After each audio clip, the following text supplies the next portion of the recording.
views and opinions expressed in this program are those of the participants and do not necessarily reflect the views of BronxNet or the program underwriters.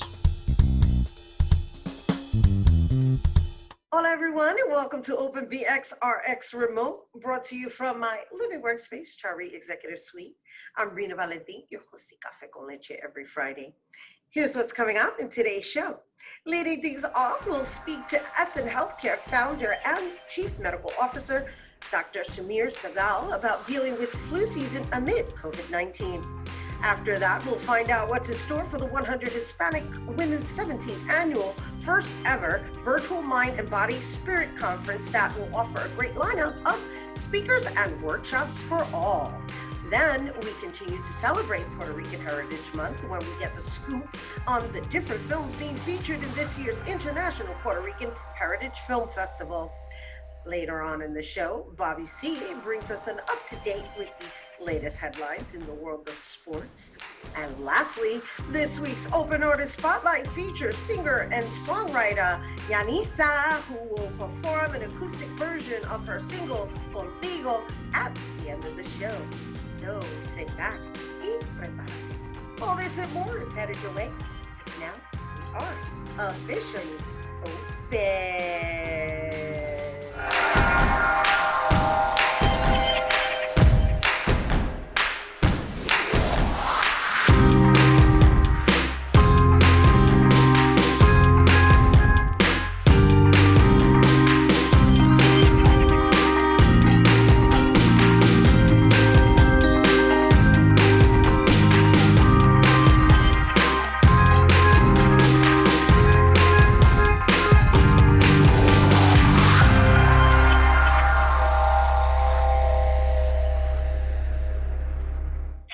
Welcome to Open. I'm Rhina Valentin, your host of Café con Leche for the next hour, encouraging you to get social with us online. That is, tweet us and follow us on Instagram at BronxNet TV and like us on Facebook at Open BronxNet Television. And of course, while you're there, follow moi on Twitter, FB, Instagram, Insta Stories, and LinkedIn at Rhina Valentin. So the wait is finally over. That's right. We'd like to congratulate our President-elect Joe Biden and especially Vice President-elect Kamala Harris for making history as the first female, the first Black, and the first South Asian American to serve in this high-level position of the federal government. Congratulations. Here today on Open, we introduce our new monthly segment, Essential, where we will inform you, the viewers, on many important health-related topics. Today, we'll discuss the flu shot and how it may be beneficial to get one during the pandemic.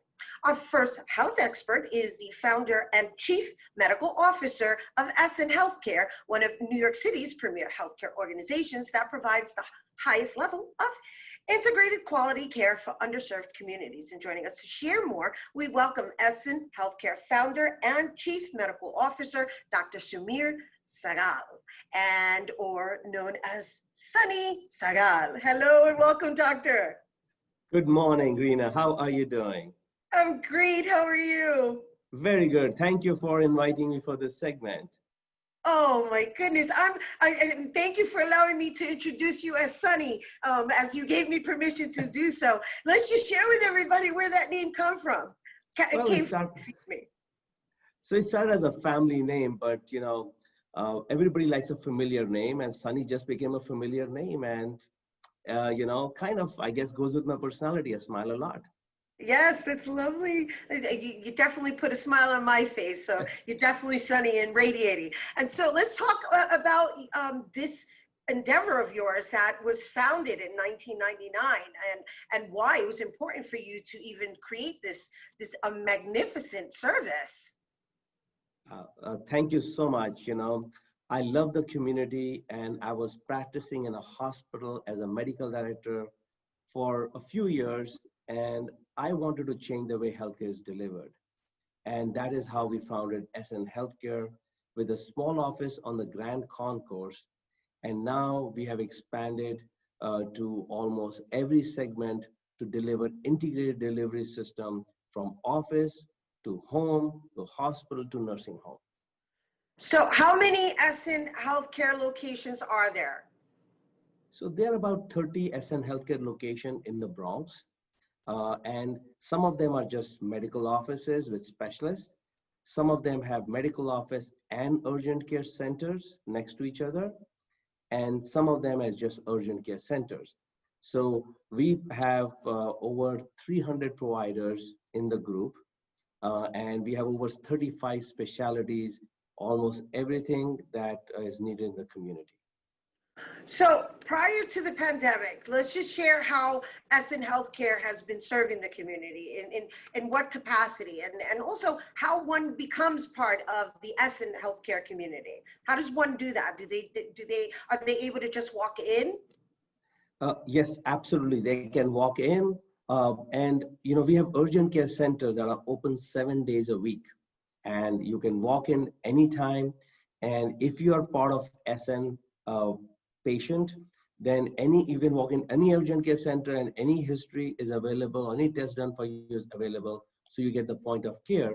But we encourage our community to go to the primary care physician. Primary care physician are the center of care, coordination. And what we really don't want our patients to do is go to the hospital or emergency room unless it is required. In the Bronx, a lot of people go to the emergency room because that's the only place available for access to care. So now we have almost 20 urgent care centers available within a mile of anybody living in the Bronx, because as you know, Bronx is 1.5 mile, 40 square miles with 1.5 million people. And I just want to address the issue you raised about what does SN do before COVID? So we started as a primary care practice, and we expanded that, but we realized that we need specialists along with primary care. So we added specialists. Then many of our patients were homebound, and as they got older, they weren't able to come to the office. So we started a house call program. We started with about 80 patients, and now we have over 10,000 patients in all the 5 boroughs, with the largest house call program for senior homebound citizens in New York State. And then as we started trying to bring more value to our patient, we realized that patients need access to care. So we started opening up urgent care centers in the poorest neighborhood, because those are the ones that couldn't get care in the evening or on the weekend. And people love the fact, and we continue to grow. And that you're accessible too. Absolutely, and all the records are available in the urgent care center. And then, we realized that to change the way healthcare is delivered, we need to address the social determinants of health, things that bother people and become a barrier to the healthcare: the housing, the food, the elements, the environmental elements people are facing in terms of air quality, water, other issues on the street. So we started a care management division, and we have now hundreds of care coordinators, social workers that help our patients coordinate and assess and help connect them with the right resources for all these issues. So it sounds to me like in the care management division, you also work from a preventative perspective. Absolutely. So we want people, the only way to keep people healthy is by giving preventive care and keeping them out of the ER and hospital by giving access to care.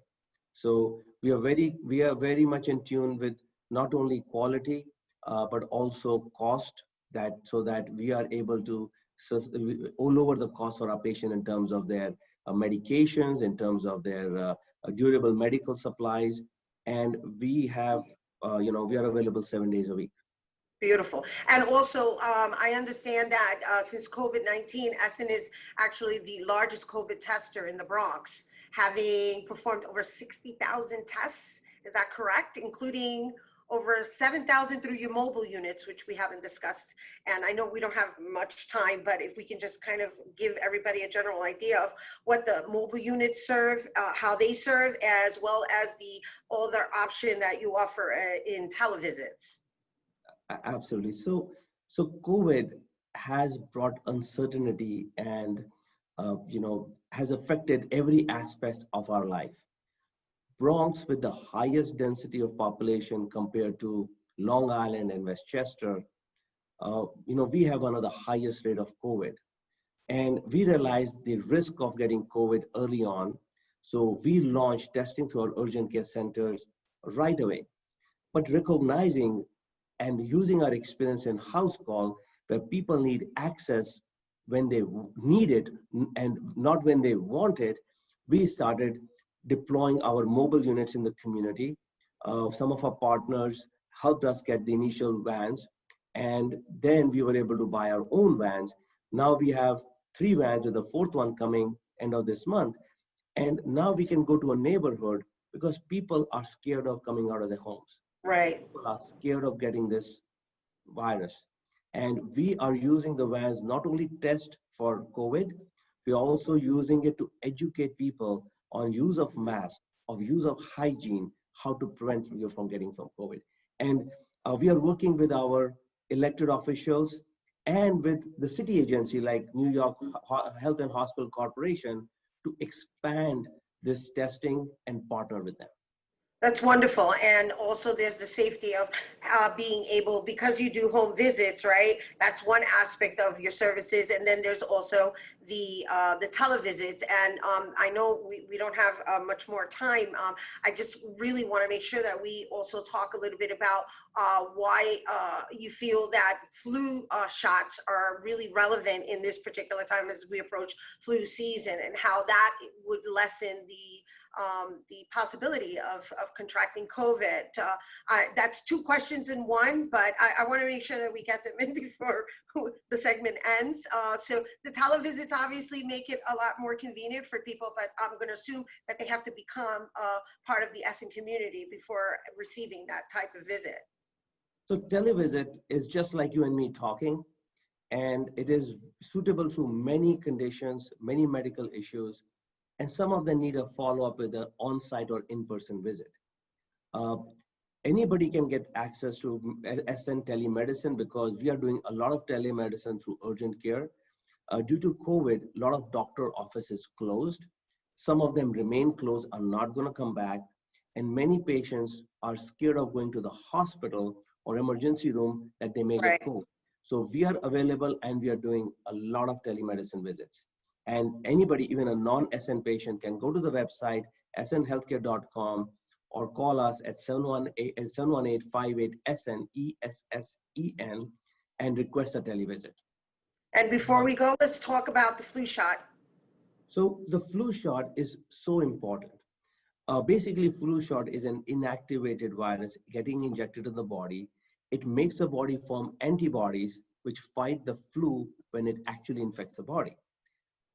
Flu virus is very similar to COVID virus in terms of symptoms. You get cough, you get fever, you get shortness of breath. So it is very important to protect ourselves from the flu, because you can get both flu and the COVID, and it is more dangerous to our body. So if we have a vaccine that can prevent the flu and protect us from the flu, we should get it. So also getting the flu vaccine protects the people around us, and that allows less infection to our loved ones, and especially in this time where we have twindemic, 2 viruses, COVID and flu. Well, thank you. Thank you for taking some time today to visit with us, Dr. Sumir Sahgal. I'm going to call you Sunny from now on. And you guys, I want to say for more on Essen Healthcare and how to become part of that community, you can visit essenhealthcare.com. When we return, we'll talk about this year's 100 Hispanic Women Mind, Body, Spirit, Health and Wellness Conference when we return. Hey everyone, welcome back to Open. So for the past 17 years, the 100 Hispanic Women National Inc. has held its annual Mind, Body, Spirit conference, in which I've hosted the past 3 with another one on its way, except this year, like everything else, it's being held virtually, and while still offering health and wellness workshops we can all use as we begin to hunker down. Joining us to tell us more, please welcome President of 100 Hispanic Women National Inc., Nancy Genova, and workshop facilitators, Gloria Rodriguez and Cindy Bautista-Thomas. Hello and welcome, ladies. Hello. Hello. Thank you so much for having us. Oh, And thank you you. to BxRx for always supporting our event. Well, it's acknowledged, and we acknowledge you as well, Nancy. I know it couldn't be an easy breezy production this time around. I mean, it's usually a big production to begin with, so I can only imagine what's been occurring in transferring and converting everything into a virtual execution. So why don't you walk us through what this year is going to look like? Right. So, we've always had this event. This is the premier event of our organization. It's always so well attended with over 200 women attending. And we've had Facebook Live for the last couple of years, and that's gone very well. So this year there was discussion. We decided to do it virtually. It'll take place on Friday, November 20th from 12 to 2. Because it's on a virtual platform. Usually it's an all-day event. We have a lineup of great speakers. As you know, Rhina, because you're so associated with this program and you've been our member for many years, that this program, it was a response to the actual request from our members who felt that although they had gone to wellness conferences, there was never any representation in terms of looking at it through the lens of Latinas with their unique experiences and their unique backgrounds and their connections to family and community. And so that's what we've brought together. And also our community has so many talented women that are credentialed with backgrounds in psychology and social work, doing professional coaching where they're reaching out internationally. And you didn't see their representation in many other conferences, but you will see it here. You will see it here, and this is why we've had such a great response to this event. And now all women are attending. Many, many women that attend this event are not Latinas, but they come from other ethnic backgrounds that identify with the core values of our community. And so we can't wait to execute it on the 20th and see how it looks on a virtual platform. And it allows us to render it free, thanks to our very generous support from Bronx Care Health Systems and Con Edison, who is a new sponsor of this event, but not a new sponsor to our organization. Now everyone in the country and internationally could watch the event. So That's lovely. Very, very excited. We're I very know. excited to be able to bring it to such a wider audience. I know you've broadened the outreach, and that's lovely. And speaking of, these high qualified individuals in their respective fields, we have Gloria Rodriguez, who is a psychology professor, and I know you're the founder of the Almas Women's Institute, and as a member of that as well, it's a privilege to have you serve in this capacity as well. Every year you open us up, and this year you're actually going to be facilitating. So why don't you walk us through that? Yeah, hello everybody. It's so great to be with all of you, come full circle, connect, and to really promote this amazing conference. I just want to say that I've been involved in this conference since its inception, since 2003. I actually programmed this conference with Shirley Remeninsky, may she rest in peace. I met Nancy through this conference, and I met Cindy through this conference, I think. You and I go way back, Rhina, in different communities. So it's really a beautiful thing. The keynote speaker is someone who is also very near and dear to my heart. And so we are coming full circle. So I've had the honor, the pleasure to do workshops throughout the years, and specifically to open up the workshop, blessing the space, really creating community. And particularly that's going to be important as we navigate the cyberspace, right? To be able to set the intention to bond and to receive and to give this wonderful, loving, energy that we are all sharing with each other during this time. This conference is radical self-care. This conference is radical self-care. Okay, so I really invite all of you to sign up and attend this year, because it's one of the ways in which we can take care of ourselves. The workshop that I'll be facilitating is called What's Next? Eat Gay. Eat Gay. What's next? Right? Eat gay. Okay. I love it. What's next for us and what's next for our communities. And so I'm going to be doing that through a visioning process, through a meditation, journaling, sharing process where we go inside ourselves, where everything resides, where all the answers reside. And we Right. can really think about how we want to move forward as change makers for our own lives and for the lives of our community and our country. Beautiful. Thank you for sharing that. I love it. And I love the actual relation that we all have with each other, right? Because Cindy, you and I, we've been on writers retreats together and spent weekends together in that realm. And of course, I've participated with you in the 100 Hispanic Women Mind Body Spirit Conference annually for the past couple of years as well. And here you are, you were a keynote speaker one year. I can't remember exactly what year, maybe 2 years ago. And was it? Yeah, it was 2 years ago. And now you're going to be facilitating a workshop. And of course, we cannot overlook the fact that you form your own company, Velocity Visions. So please do share what your workshop is going to entail. Yes, I'm so excited and I'm humbled to have been invited to be a part of the 100 Hispanic Women. I have a special place in my heart for 100 Hispanic women, and they've definitely contributed so much to my personal development. And so I'm going to facilitate a workshop about, an area that within many communities of color is an area that we don't often talk about. I'm looking to demystify mental health and wellness through the practice of self-care. So I'm talking about wellness through COVID-19 and beyond, where we're going to talk about practical steps of self-care that you can take on to increase your health and wellness overall.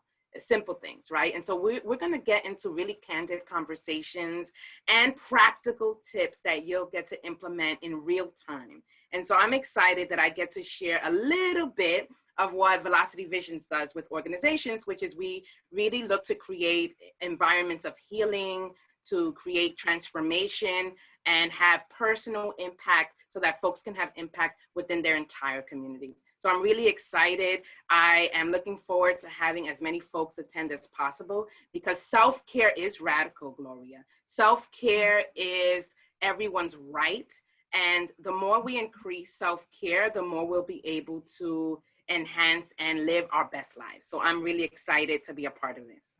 Wonderful. Thank you. I agree. We're all in agreement that it's almost like the saying when you're on the plane, when the flight attendant tells you, you got to give yourself the oxygen first before you can give it to the child, right? It's the same thing. It's that same metaphor that we're applying within this conference. And before we go, Nancy, you had mentioned this is an all-day conference. However, I just want to clarify that for this version of it, it's not going to be an all-day conference. So if you could just share the details of the hours and exactly what we should be looking forward to. I'm going to assume there's some breaks in between. Mm-hmm. So what happens is it's going to be on Friday, November 20th from 12 noon to 2 p.m. Eastern time, because some people we have so many people registered for this event. It's unprecedented, the amount of people registering for this event. So it's Eastern time, and we're going to have a keynote speaker in the morning who is an award-winning Latina author, Nancy Arroyo Ruffin, who is also, fortunately for us, part of our board.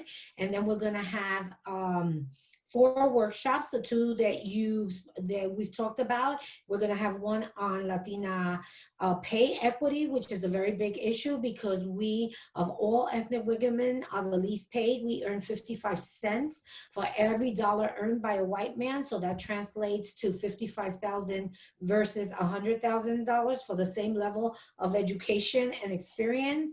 And we need to address that as a community.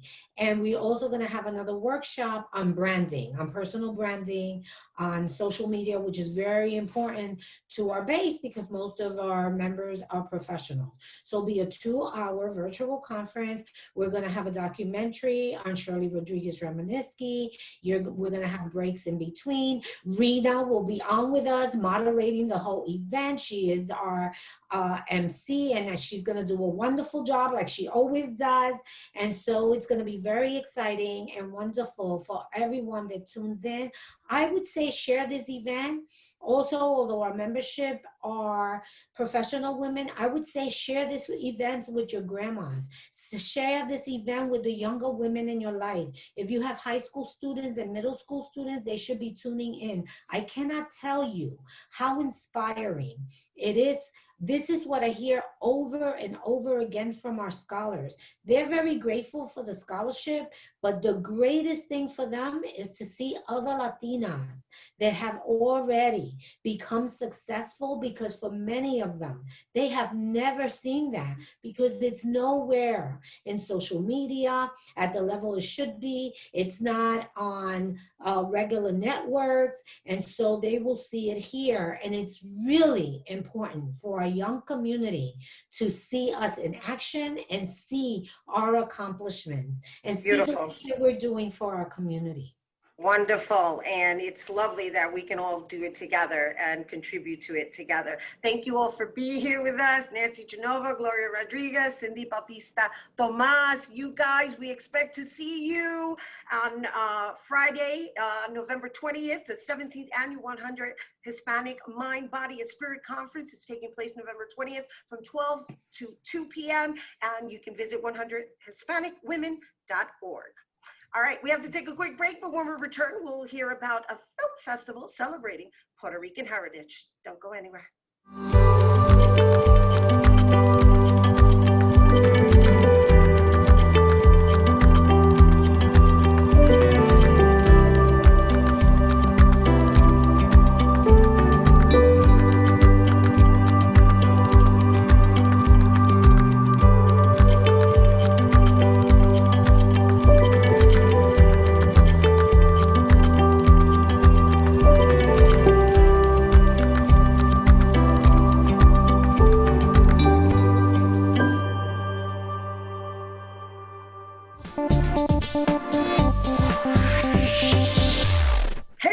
Welcome back to Open. The International Puerto Rican Heritage Film Festival is celebrating its 10th anniversary of showcasing diverse film representing Puerto Rican culture. This year's festival will be honoring actress Rosalind Sanchez with the 2020 IPRH Vanguard Award for her efforts in her contributions in film and human and animal rights. And joining us to discuss this year's film lineups, we welcome founder and CEO Veronica Calcedo and filmmakers Jose Ricardo Garcia and Miguel Medina. Hello and welcome, everyone. Hi. Hi, how's it going? Hi, how are you? Thank you for being here with us, and congratulations, Veronica, on 10 years of this. Oh my gosh, I can't believe it's 10 years already. 10 years already. Can you believe it? My son is 10. 10 years later, it's just, me estoy poniendo vieja. No, that's not why I said it for. I applaud you for being able to sustain this festival and doing it passionately, because I know it's one of your passion projects. And the fact that every year comes, it gets bigger and you have more involvement and you get more people. And then you have celebrities like Rosalind Sanchez being a contribution and being awarded. I applaud you. It's something for you to just bask in under knowing that, wow, you've kept this alive for 10 years. I mean, I know you're not doing it by yourself, but you're spearheading it. So congratulations. Thank you so much. And thank you for having me on your show. It's been a great ride, I have to say. Nothing in life is easy. So challenges are always happening, like this year, with this pandemic going on. But I'm always that person that I just don't want, I hate canceling anything. So we need to keep moving. Yeah, and you are. And so this is a really huge undertaken, right? It's a huge ordeal to take on, right? Because you've got all these films that are being submitted for a select few slots, and now you had to convert it into a virtual execution. So, I mean, we can't go into the full details of what that process was like, but just in a more consolidated manner, explain to us how it is that this whole thing is being executed. Well, I should say. it's you know, it's unfortunate that we cannot be in person this year, but with that said, the beauty of technology is in place. So because of it, we're able to then take the films that have been submitted and digitally showcase them. So it's great because the opportunities for distribution and anything beyond what you would do in a regular film festival, in-person film festival, it's actually being done on a remote level. So with that said, I have to say that although it's something brand new for me, I'm extremely proud at how things are going, and you know, there'll always be mistakes along the way, but we just have to work on it and keep thriving. And so where we are now, how many films have already been screened? I believe it's been probably like 15, 20 films. 15, 20 films, and how many do we have to look forward to for the rest of the weekend? You have an additional, each film is being played twice during the festival. So if you've missed it, you have the opportunity to see it again during the weekend. All right, so before we introduce the filmmakers that we have here with us on air today, just share some of the genres that are being showcased. So we've, since last year, you know, we always take a lot of suggestions from our audiences and our filmmakers. So we have included, in addition to the common ones, which are, you know, horror and adventure, animation, we've included music videos, and we've also included web series. Wonderful, interesting. And so, Jose Ricardo Garcia, hello and welcome. Thanks for being here. You're not even here in New York, right? You're actually zoomed in from Maryland. From Maryland. Look at that. That's the other benefit of these circumstances, and that's me looking on the bright side. So I mean, think about it, right? You're part of this film festival, you're over there in Maryland, and you're communicating with us here in New York, specifically in the Bronx.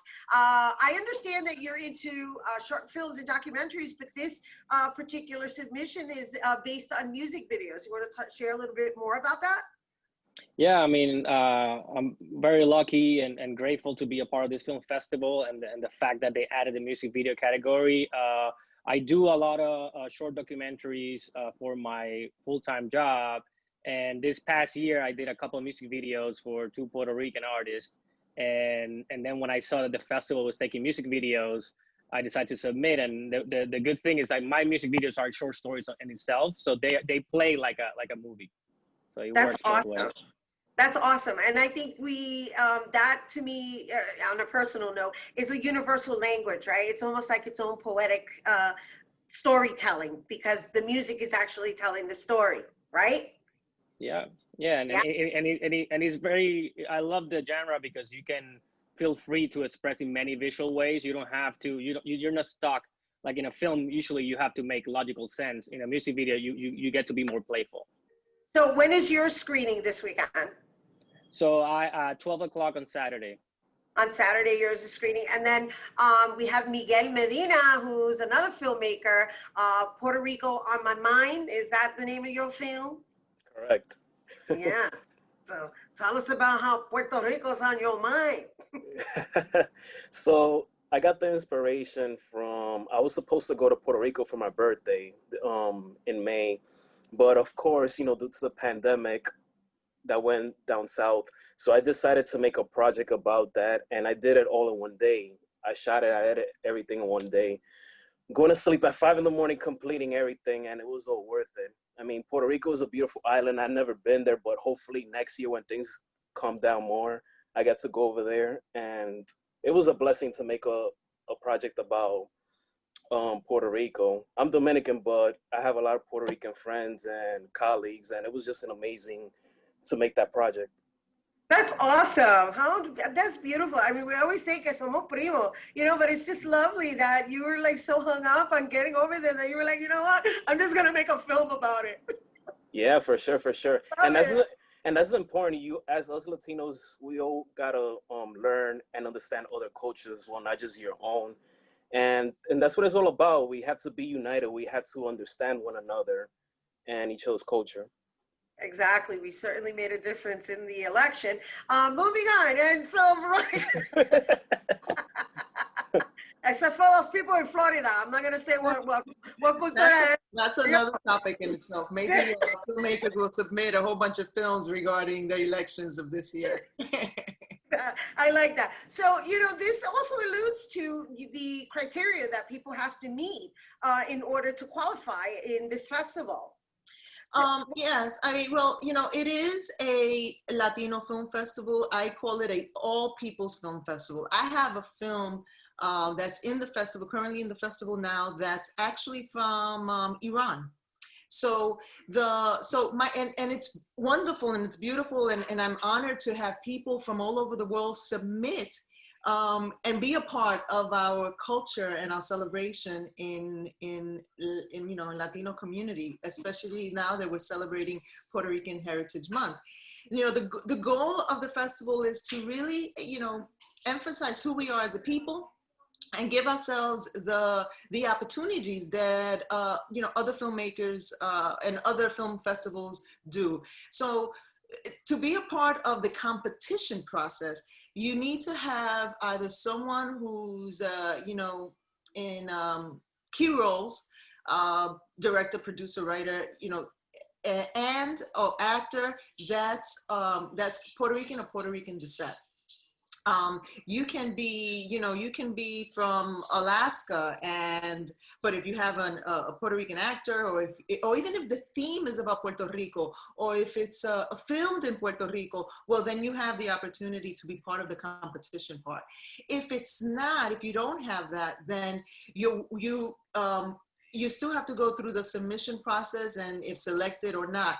And if you are selected, you won't be a part of the competition, but you will be part of being screened and being part of the festival. And the films need to be also within a year old to be part of the festival, of the competition festival and the festival. Got it. That's lovely. So before we go, which we have to go, I wish we could just sit here and talk. I don't want to go. No, I never want to go. I love this festival. I love that you are able to somehow produce every single year despite the circumstances. And so, but I do want people to know that Rosalind Sanchez is going to be awarded on Friday evening. So I just want those details before we go, and I send everybody to the website. So yes, so unfortunately she won't be joining us in person, but she will be virtual with us to receive the 2020 IPRIF Vanguard Award for her distribution to communities of animal rights, human rights. We'll be showing on that on Friday night her first debut premiere in New York City of her film Satos. She's actually crossed over into directing films. So we're honored to have her, and we're blessed how every year we get the opportunity to highlight someone who's Puerto Rican and who has done a lot to our communities. Especially when it's a woman, I'm gonna say. No, we love you, men too. And I just want to acknowledge you, gentlemen, for your work, and thank you for being here with us. Jose Ricardo Garcia and Miguel Medina. Thank you, of course, as always, Veronica Calcedo, founder of the International Puerto Rican Heritage Film Festival. And you guys, if you want to participate, the 10th Annual International Puerto Rican Heritage Film Festival is actually already taking place, and that's going to be happening through November 15th. And for more information, you can visit iprhff.org. All right, don't go anywhere. Bobby C's Weekly Sports Roundup is coming up next.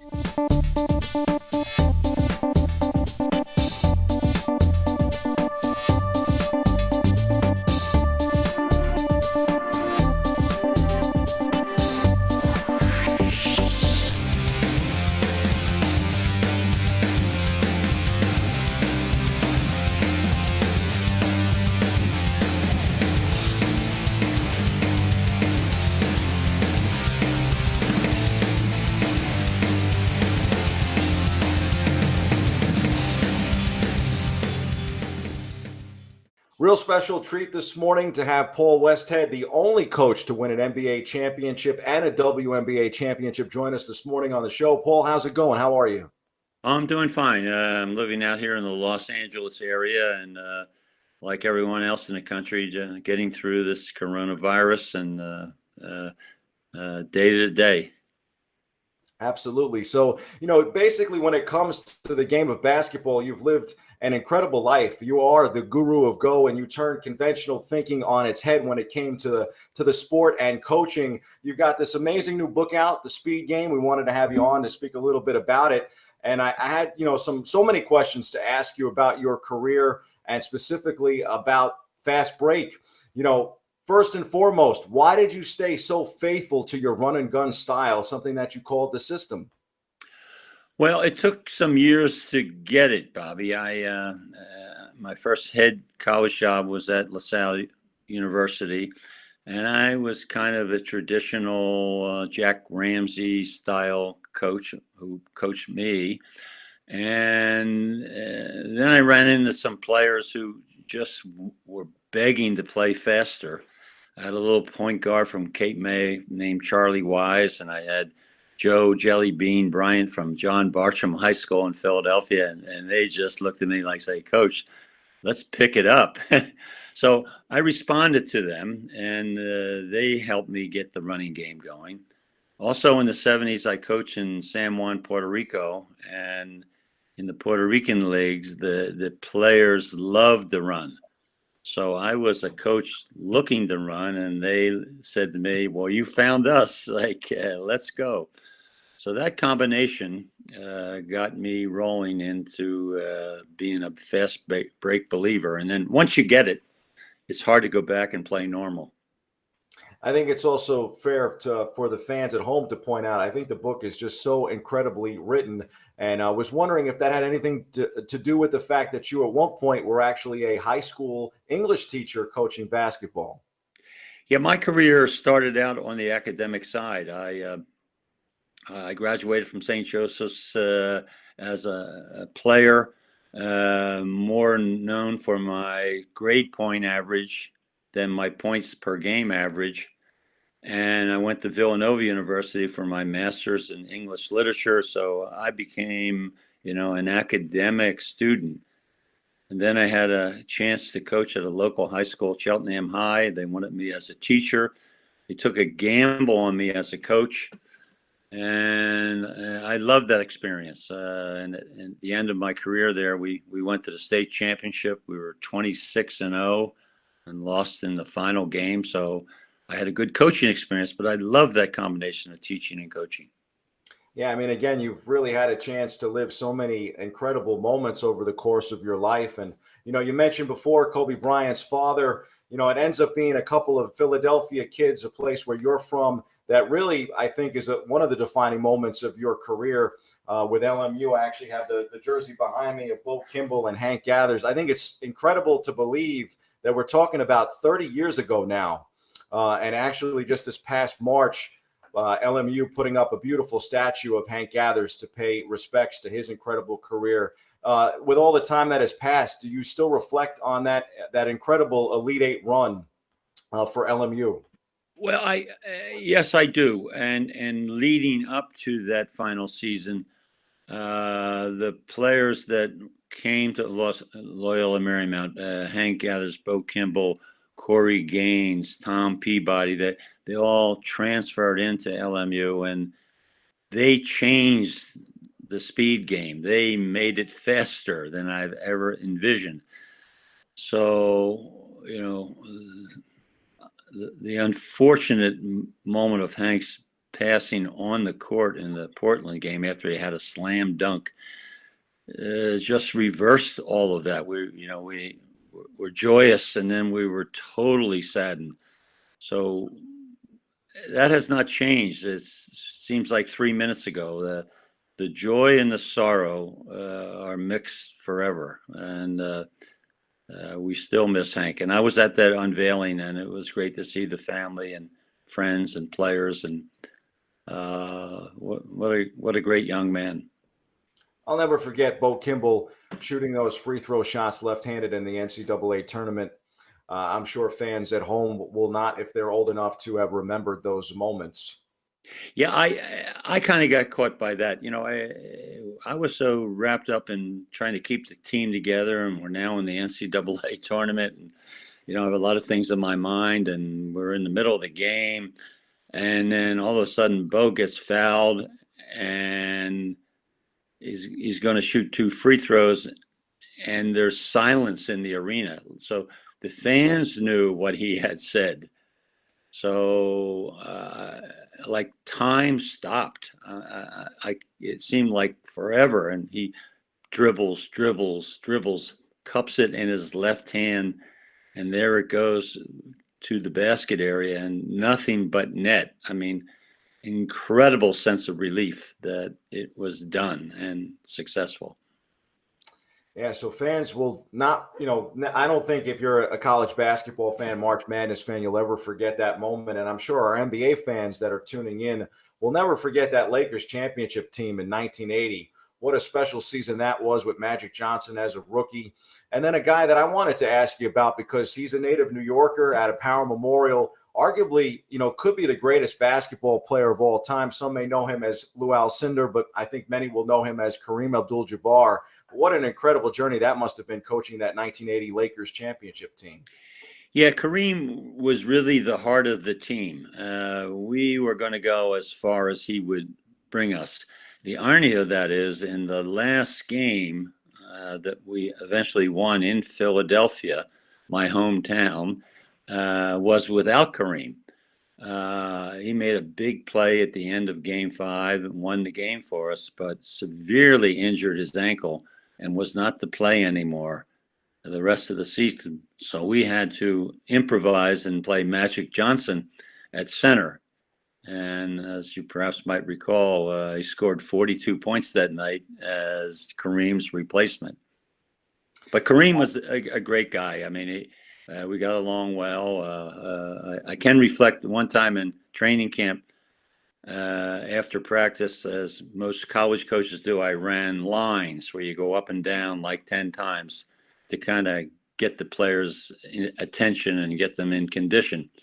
So we did it, and as the players walked away, Kareem walked over, put his arm around me and said, "Paul, I don't do lines."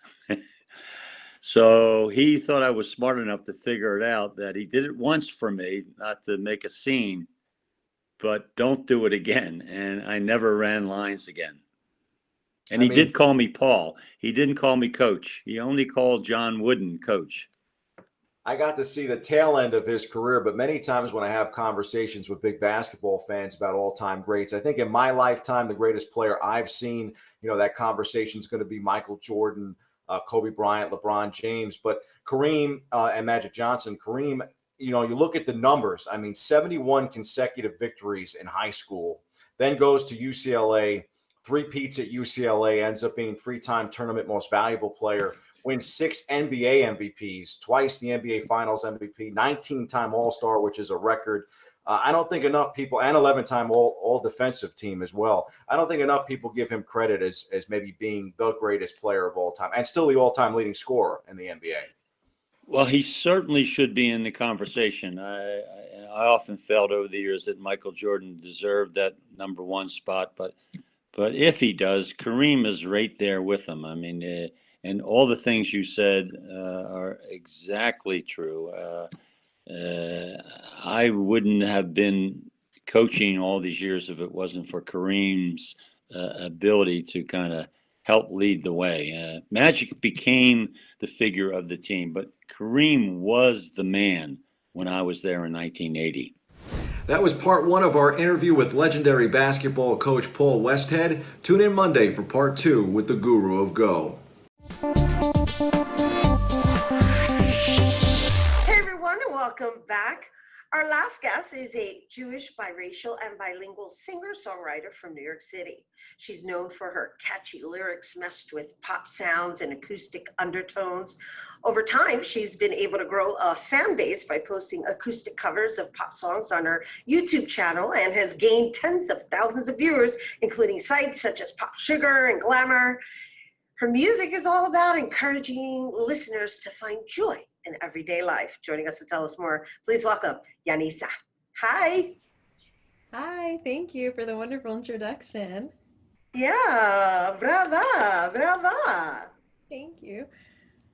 Today's show seems to be about, just sprinkling sunshine on everyone. So it's no wonder that we would conclude with you, and also just the topic at hand, right? The fact that I introduced you as biracial and bilingual. I think we're now in this place of checking that temperature and recognizing that we live in a country that consists of diversity. And so I wondered, like, growing up as such, being so mixed and blended, how what kind of impact it's had on you, and also how has it influenced the music that you create? Yeah, so it's been definitely a wild ride with all the mixture. It's a mix of emotions as well. So there are times where I feel so happy about it and feel very unique and excited, and then there are times where it's very confusing. So a lot of growing up was, talking to people about the fact that I'm Jewish and half Dominican and half Kittian, which is what the term that I learned for people from St. Kitts. I didn't even know that until recently. Um, and it was a constant battle of people saying, but how are you this if you don't do this? But you're not Dominican enough because you don't like this, or you look this way, so you can't be that. And it was just a lot of people just having the nerve to tell me what I am and what I'm not. And so it fluctuated too, because when I was very little, obviously children didn't really understand anything. They were just like, okay, you said you were that, so you're that. And then I got a Right, little older, that's when people started challenging things. And then as I grew a little more and people realized that that's rude to say, right. people started saying more like, oh, that's really interesting. But you still get the occasional, like, how are you Dominican if you don't like mangoes? And the answer to that is I like mangoes from Santo Domingo, like banged out of the tree directly. Those are the mangoes that I like, you know? And of course, we're speaking metaphorically, right? Because I mean, all right, and literally, I get it. I mean, you're not always going to be able to fly to DR to get the Right. mangoes. Yo entiendo, yo entiendo. However, what did it take for you to embrace all of this combination that makes you who you are? And just walk and stand proudly as such, because yes, I can imagine how that must have played on your self-esteem for very many years. I think that honestly, the most important part about all of this is having role models. So I think that just knowing, I don't know, I mean, now that I talk about it, I'm blanking on specific names, but just knowing And that let's talk about the vice president elect. I mean, a beautiful. perfect example. Yeah, I mean, Kamala Harris, she's got African descent and South Asian, Indian descent in her background. I mean, that's a pretty, diverse background as well. I mean, like a major mixture of different life and different cultures and different language. And so with you, you've now embarked on creating music that honors them both. So there's the bilingual aspect of it, there's the melody aspect of it, the cultural aspect of it. So it's beautiful that you've used this as an outlet. So how is it that you've come to this place of making sure that your music has this sound good, feel good, not just sound good, but feel good impact?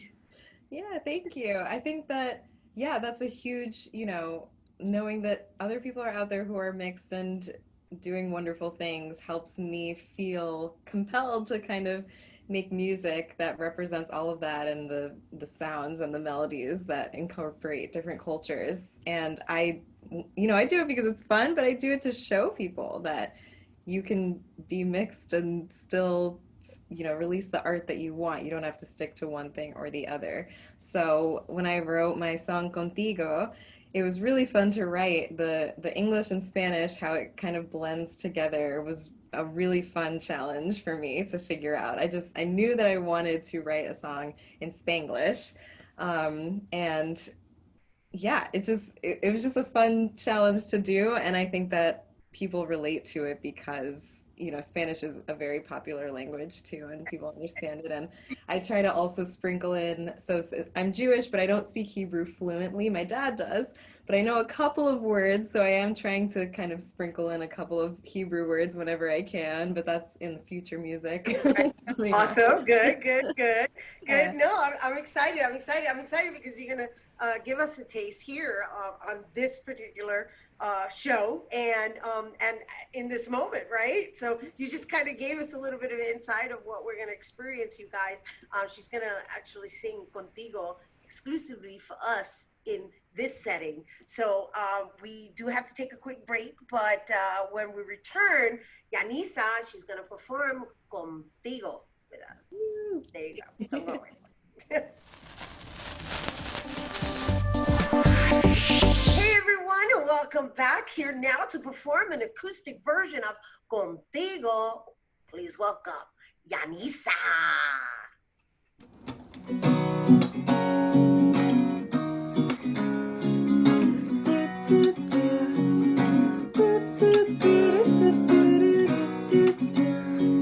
Ooh, yeah, you're looking at me and I don't know what I should do. I'm trying to find out if maybe you want me to come over and whisper that it is me, please see that. Then you turn away and now I'm confused. Otra vez you keep moving your body pa'lante, pa' atrás, you know it's driving me crazy.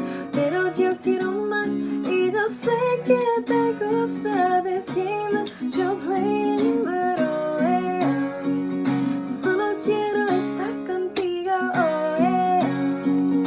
I just wanna be right here with you, oh, yeah. Solo quiero estar contigo, oh, yeah. I just wanna be right here with you, oh, yeah. Solo quiero estar contigo.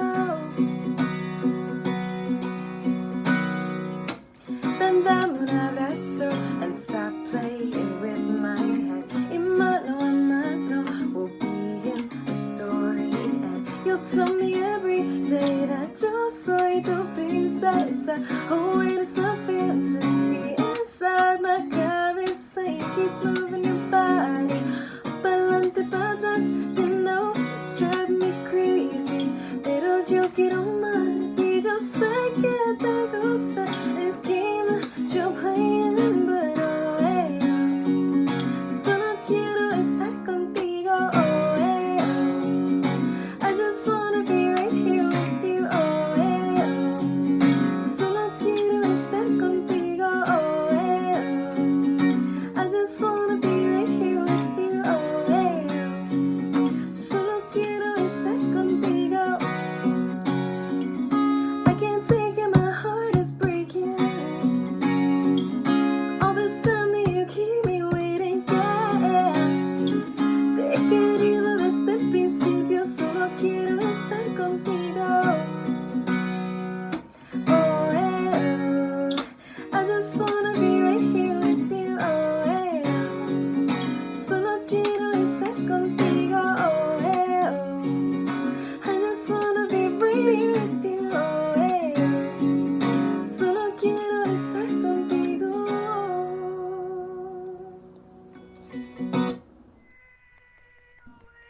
You just made my day. Yaniza, everyone. Solo quiero estar contigo. This is the new move. This is chair dancing right there. I hope you guys enjoyed. Oh my gosh, that was lovely. Yaniza's music can be found on all musical platforms. And for more on Yaniza, you can follow her on Instagram at Yaniza_music. That is our show today, mi gente. Thanks to all our guests for coming through, and to you, our viewers, for tuning in. If you missed any part of the show, you can check out the recablecast tonight and 24 hours a day at BronxNet.tv. I'm Rhina Valentin, and from all of us here at Open, may the universe provide paz, prosperity, y amor. And bueno, let's play us out, Yaniza. Oh, yeah.